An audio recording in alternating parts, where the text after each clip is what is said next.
Bonjour les habitants des Ouches. Alors aujourd'hui plus particulièrement, je voudrais vraiment m'adresser aux habitants des Ouches. C'est bientôt les élections municipales, mais on ne parle pas des élections municipales aux Ouches qu'à Chamonix. Dans un dîner parisien il n'y a pas très longtemps, il y a eu une discussion qui était assez intéressante. Imaginez un député qui sait qu'il ne sert à rien. Un député qui était élu La République En Marche, mais qui aurait pu être sur la liste Bouquetin. C'est la même chose. Ce député de La République En Marche, c'est qu'il ne sera pas réélu. Puisqu'il ne sera pas réélu, plutôt que d'avoir affaire à la NPE, la solution c'est plutôt de revenir vers la vallée de Chamonix. Mais revenir à la vallée de Chamonix, c'est pas simple. Deux solutions. L'une, et je vous promets que c'est comme ça qu'il l'a exprimé, c'est de devenir maire de Chamonix, puisque quand on est député, on ne redevient pas maire de Servoz, de Valorcine ou des Ouches, mais on devient maire de Chamonix. Mais pour devenir maire de Chamonix, il faut éliminer Éric Fournier.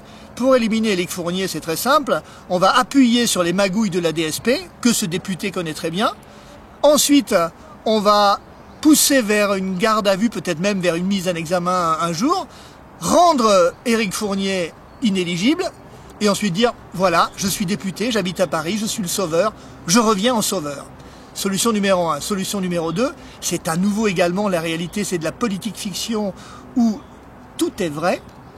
3 listes vont peut-être être déposées. Une liste de l'opposition en tant que député, je la zappe, puis 2 autres listes. J'encourage les 2 listes pour l'instant sans choisir. J'encourage les 2 têtes de liste, on va dire Stéphlan et Harmonica, pour prendre 2 noms au hasard. Ces 2 têtes de liste, je les encourage. Je leur dis, vous allez devenir maire, vous allez le pouvoir. Mais dans la réalité, et dès qu'ils ont le dos tourné dans les microcosmes parisiens ou dans les petits dîners en ville, qu'est-ce qu'on dit? Ils n'ont pas la carrure. Ce sont 2 personnes qui ne tiennent pas la route. Que ce soit l'une ou que ce soit l'autre qui soit élu, ça n'ira pas. Donc, je vais à nouveau revenir en tant que sauveur et en tant que maire. Il suffit que je me place 4 ou 5 sur les listes, l'une ou l'autre suivant celle qui sera la plus forte, et après, je reviens en sauveur. Donc, je répète, il veut revenir au secours. Au secours. Et là, à nouveau maintenant, puisqu'on est en train de parler de la politique en Rosenland, ou plutôt de la coup politique, nous allons faire un petit tour de l'action coup politique de ce député pendant l'année qui vient de s'achever.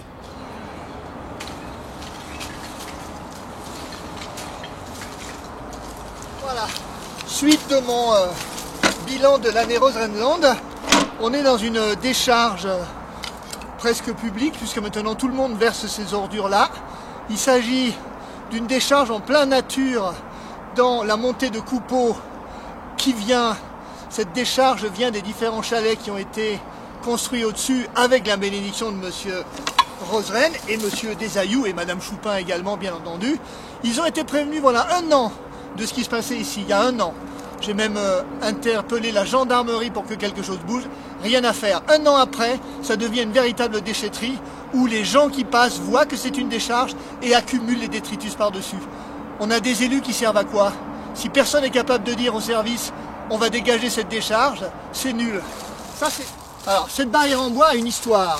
C'est la barrière qui a été dressée par le propriétaire du terrain qui est sous la barrière pour empêcher une conseillère municipale de construire une multipropriété qu'elle dit être un petit truc familial de 3 logements. Et si on trouve le rapport du commissaire enquêteur, on voit qu'en vérité, il s'agit de 8 à 9 logements. Comme précision, je vous dirais que l'ancienne mandature avait refusé ces projets parce qu'ils sont contraires à la loi montagne, les pentes sont trop fortes et c'était une forêt. C'est une route qui a été faite de manière totalement artificielle, avec énormément de remblais qui a été rapporté. Et c'est une route qui est une zone N, donc une zone naturelle où normalement on ne devrait absolument rien faire. Or cette zone N, elle est faite, en dépit du bon sens, pour desservir les parcelles qui sont derrière moi, qui voudraient être construites par les propriétaires alors qu'elles étaient bloquées par la loi montagne et qu'elles sont dans un endroit qui a été totalement déforesté par monsieur Levin qui est derrière nous. Il y a plus de 50 000 mètres carrés de forêt qui ont été dévastés. À la fin, ça va porter sur les 70 000 mètres carrés de forêt qui vont être rasés. Alors, je suis devant la résidence hôtelière de luxe qui vaut entre 50 000 et parfois plus de 80 000 € la semaine, qui est soi-disant une résidence destinée à accueillir des séminaires avec moins de 10 chambres. Vous comprendrez la difficulté de faire des séminaires. Bref, la logique, je la comprends pas. Mais pour faire plaisir à ce monsieur, il a été rasé tout ce qu'il y a derrière moi, c'est-à-dire des milliers, des dizaines de milliers de mètres carrés de forêt. Or, la déforestation est telle que le bas de Coupeau est maintenant visible et accessible à partir d'ici. On ne voyait pas les fermes du bas, maintenant on les voit. Ce qui veut dire qu'au lieu de faire une coupure d'urbanisation nécessaire à garder le charme de Coupeau, on a détruit ça et on en fait une espèce de lotissement, mais un lotissement mal fait. Là, vous voyez, des milliers de mètres cubes ont été, des centaines de mètres cubes plutôt, ont été rapportés. C'est pas du tout le terrain du coin qui est là, simplement pour arriver à stabiliser des plateformes. Dessous, c'est exactement la même chose. Et derrière moi, il y a un talus qui est totalement fait de manière, on va dire, illégale. Il fait plus de 10 mètres d'épaisseur, il fait plus de 30 mètres de large et il fait plus de 10 mètres de haut. Ça, c'est un talus qui aurait dû normalement respecter le relief du terrain, respecter la nature. Qu'est-ce qui a été fait? Le contraire. Pour bâtir cette résidence hôtelière, on a bafoué tous les engagements en matière d'environnement. Je vous dirais en plus que ici, nous sommes plus de 40 mètres sous le niveau des réseaux. Pour récupérer les eaux usées, il est nécessaire de mettre des pompes de relevage. Ces pompes, pour qu'elles fonctionnent bien, il faut réinjecter de l'eau propre du réseau dedans.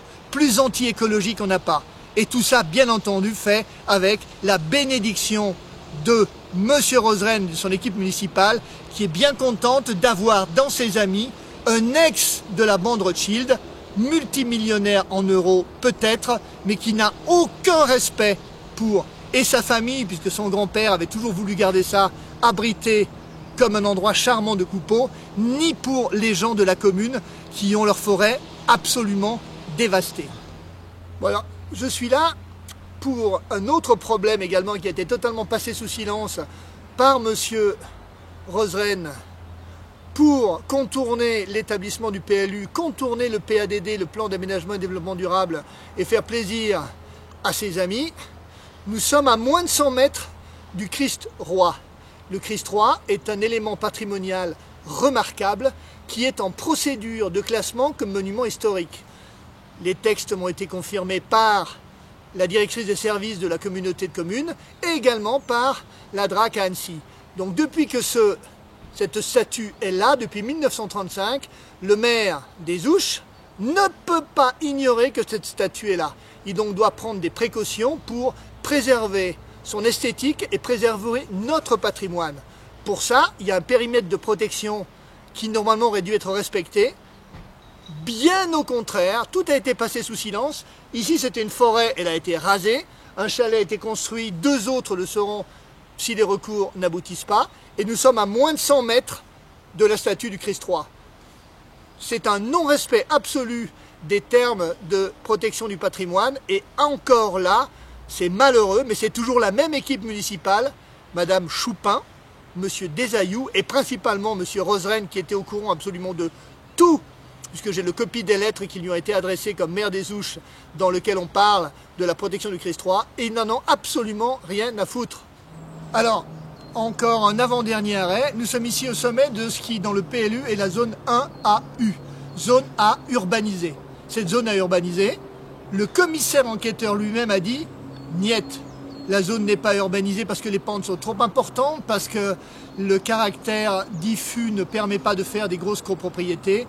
C'est pas bien. Or, le projet de certains promoteurs qui sont pas du tout des gens de la vallée, contrairement à ce que dit Monsieur le maire et ses conseillers, c'était à la base de faire 3 énormes chalets de 8 appartements chacun. Ce qui veut dire des aires de retournement, des talus, des trucs, des machins. Le site aurait été détruit.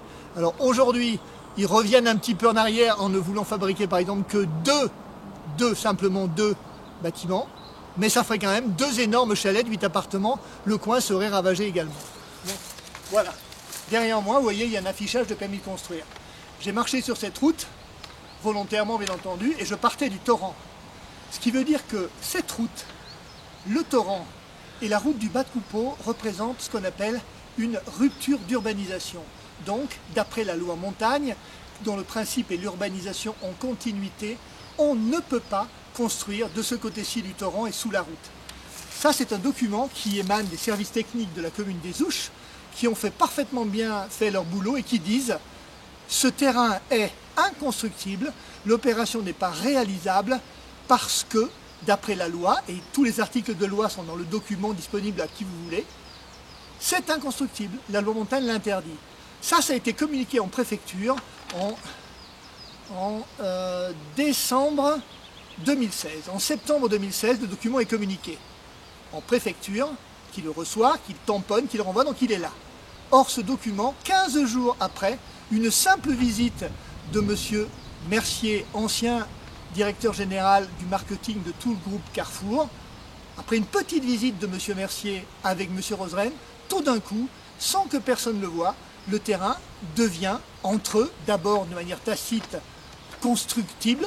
On rassure M. Mercier sur le fait qu'on lui laissera faire son projet, mais on ne dit rien. L'enquête publique n'est même pas informée de ce qui est en train de se passer. On n'a aucune raison de s'en faire puisque le commissaire enquêteur n'est même pas au courant de ce qui se passe. Le conseil municipal n'en a jamais entendu parler. Aucun intérêt général ne justifie qu'on aille au-delà de la loi pour construire. Or, sur une simple question de abus de pouvoir, favoritisme et même une prise illégale d'intérêt puisqu'il y a une contrepartie à tout ça, le terrain est devenu réalisable. Ça s'appelle la politique de M. Roseraine, mais aujourd'hui, je pense qu'elle se heurte à un vrai problème pénal. Nous verrons ce que dira l'avenir. Bon, je suis un peu désolé de vous avoir représenté à nouveau ce que je vous ai déjà présenté l'année dernière, mais il me semblait nécessaire, et je l'ai demandé à David, de faire un bilan de printemps après un an où nous pouvons voir que rien ne bouge aux Ouches, ou si ce n'est dans le mauvais sens, que les décisions sont mauvaises, que les décisions vont dans le sens de la destruction de notre patrimoine, c'est-à-dire du vôtre. Et je répète aux habitants des Ouches, lorsque vous allez mettre votre bulletin dans l'urne, ça sera pas, il n'y a pas dans beaucoup de temps, dès l'année prochaine, réfléchissez un peu à tous les dégâts que peuvent occasionner les votes, à tous les dégâts que ça peut faire si on décide de donner son aval à des personnes qui ne pensent qu'à leur intérêt personnel et à rien d'autre. Aujourd'hui, nous nous battons pour empêcher que ce magnifique endroit des Ouches ne devienne une cité dortoir. Je dis bien une cité dortoir. Des dizaines et des dizaines de chalets et d'appartements sont construits sur la montée de Coupeau. Personne n'y habite. Je suis parmi les seuls habitants à l'année ici. Nous voulons pérenniser l'habitat local. Deux de mes copains guides voulaient s'installer derrière moi. On leur a refusé le permis de construire. C'est absolument inadmissible. Donc, je répète, habitants des Ouches, ouvrez les yeux, regardez qui vous avez en face de vous, ne vous laissez pas manipuler par des politiques qui vous promettent n'importe quoi et qui ensuite se remplissent les poches. C'est le seul conseil que je peux vous donner, ouvrez les yeux et pour l'année prochaine, on le redira d'ici là, votez vraiment en votre âme et conscience, mais utile. Voilà, j'ai fini pour aujourd'hui.